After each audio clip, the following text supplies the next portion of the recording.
Hey guys, I wanted to point out a couple other things with financials and China.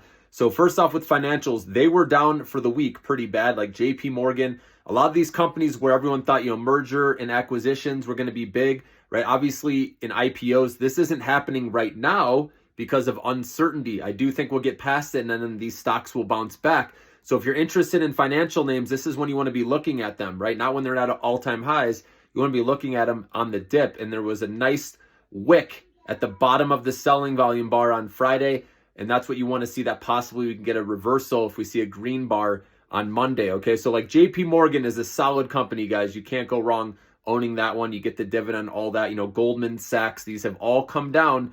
And I believe they're going to go back up, later, maybe second half of this year or 2026. I do believe there will be more mergers and acquisitions in IPOs when, companies understand or have a little more clarity of what's going on with the tariffs, right? We will get through that eventually. I don't think Trump will want to drag that on for more than a quarter, okay, but you never know.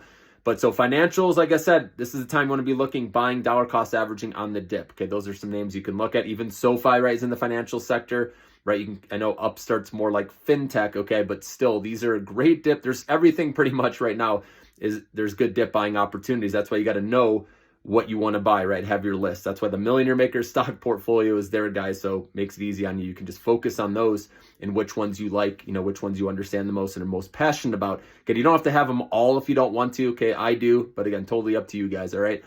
But financials, and then China, I just want to point out that even though people are buying it here in America, when you look at mainland China, they're actually not really buying there, okay?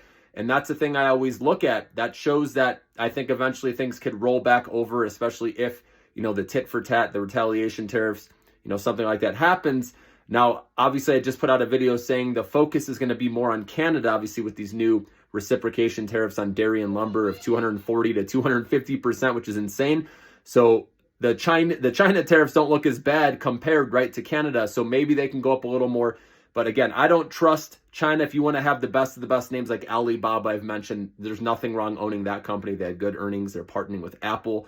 I'm okay holding that one. I would stick to, the large cap. That's FXI. That one maybe can be okay. All right, but I wouldn't have a big position, but I get it if you want to diversify, right? There's more undervalued stocks there, but at the same time, people in mainland China aren't even buying their own stocks. And I've talked to people directly there. I put out videos saying for people to comment, how bad is it really there? Is our media making it to be better or worse? Or sorry, is our media making it worse than it really is? And people said, no, it really is bad. There's savings clubs out there where people are saving every dollar. Okay, it's really bad. The workforce, there's many, obviously the property crisis, which, maybe over time it'll get better, but people said it's bad there, okay?